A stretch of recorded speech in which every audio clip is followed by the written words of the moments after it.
What is happening, guys? This is your captain speaking, and today we are talking episode 4 of Kamen Rider Zi-O, the second part of our X-Aid crossover. Now, before I get started, a couple of things out the way. This was a pretty okay episode, because my grievances last week. I felt that last week's episode didn't have nearly enough Emu in it, and here he had a much better presence, instead of just, showing up towards the end like last week. And on top of that, it's Hiro who takes the back seat this week because he's only in like one or two scenes, I think, in the entire, I'm not going to say episode again, I'll just sound redundant. But anyway, let's get started, shall we? So we start off exactly where we left off last week, where Emu shows up. He transforms and starts fighting Sogo and Gates. And it's not quite clear as to why at first, but some exposition later on down the line explains as to why. So during the fight, Hora, the female time jacker, she shows up and pauses time, and she revives the another X-Aid. This in turn causes Emu to depower and lose his memory. But, interestingly enough, he actually retains his memory of trying to treat the another rider, father and his son who's in the hospital. Sogo and Gates offer their assistance to try and beat him, but Emu, he firmly turns them down. But he does have his reasons as to why. So at that, they all regroup back at the clock shop. Well, Tsukiyomi, Sogo, and Gates. And Gates just decides to go back to the year 2016 and try and stop another build by himself there. He kindly tells Sogo to butt out this time for obvious reasons at this point. And Tsukiyomi has to explain to him that Gates doesn't hate you, Sogo, but it's because of what you said to him a few days ago about not letting the ones you care about suffer. And on top of that, both her and Gates had friends in the future who tried to help them stop Gates. Not Gates, sorry. Omai Zi-O. And they fought to their dying breath to try and defeat you and make a new future for themselves. But despite all that, she's still going to do everything in her power to try and guide him away from going down that path. So back in the year 2016, Gates arrives and he tries to warn Emu and Hiro that the Time Jackers have created another X-Aid and that their powers are going to soon fade away as a result. But Hiro, being the cold loner that he is not having any of this, thinking that time travel is a ludicrous concept, when a lot of things in X-Aid are ludicrous concepts, so he has no room to talk there, really. By the way, not hating on X-Aid, I love X-Aid, actually. It's one of my top 10 favorite series so far, although there were times where I didn't like Hiro, but that's beside the point. So while all this is going on, this is actually the moment where Hora initially creates another X-Aid, and Gates is going to step in and take him on. But he's having no luck whatsoever as it is, and he tries to call Hora for assistance, but there's not much she can do either. And it's at this moment where Emu in the year 2018 comes face to face with the another X-Aid. And Emu is trying to convince him to be at his son's bedside while he's sick in the hospital. But he's not having any of that, and then Sogo, he's going to show up. And he's going to explain as to how he's been researching into this case and found out that this guy's son, he needed an organ transplant, and he became another X-Aid to try and infect other people around his same age and size so that they could be possible candidates as organ donors.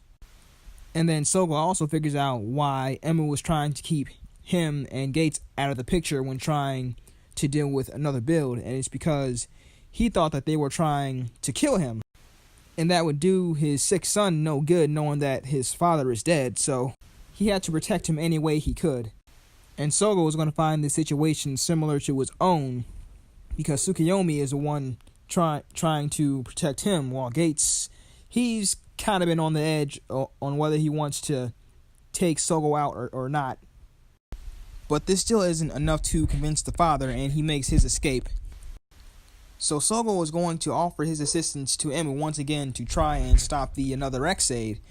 and Emu gladly accepts his time, knowing the reasoning behind his logic this time. But before he goes, Emu is going to give Sogo the X-Aid Rider Watch, telling him that he has no idea how he got it, but he feels that it connects it to him somehow. So Sogo's going to head off in his time machine, but before he can go through the portal, he's ambushed by Wool, the kid timejacker, for whatever reason. So they have a quick little brawl. Sogo transforms, they fight a little more, and then he's eventually able to overcome him and get back to the year 2016. Now, I'm not quite sure if that meant anything, him showing up here, but maybe it'll amount to something, maybe it won't. Now, Sogo arrives in 2016 in the middle of Gates' fight with another X-Aid, and Gates is going to be a little shocked / angry to see him here because he specifically gave him instructions to stay out of the fight to avoid becoming Zi-O, and he thinks that this is just another step in that direction. But Sogo tells him, "No, I trust you and Tsukiyomi to guide me away from that path," like I said earlier. Sorry to repeat words there. And he transforms and gets into the fight. But none of their attacks seemingly have no effect on him. But it's only when Emu transforms and steps in that they realize that only X-Aid can defeat another X-Aid. And this is explained to them by Walzu, who shows up. So Emu eventually depowers, and then Sogo transforms into Armor Time X-Aid, and he takes over. Now, something I noticed with Sogo's fight with another X-Aid is that the hit marks for when he lands his hits on him, they're written in Japanese characters now instead of just full plain English letters. Nothing significant. I just thought that was like a little interesting tidbit that I'd share.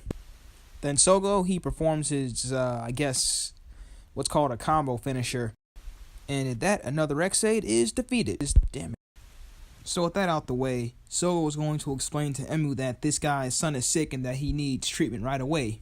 And this coincides with something that I kind of accidentally left out earlier. And it's this one scene in 2018 where Hiro mentions that he would have been able to save the boy 2 years ago if he had caught his condition earlier. But since they found out too late, there's not much he could really do. But now that it is 2 years ago, Sogo is able to warn Emu early enough so that they can treat him. And he also hands him the blank Riot Watch that will eventually become the X-Aid Riot Watch. I guess that's going to be a common trend now among these episodes. So Sogo is going to head back to the year 2018 to find the boy and his father doing much better now. Now back at the clock shop, Gates and Sogo are going to discuss as to what Sogo meant when he said that he trusts Tsukiyomi and Gates when it comes to his future.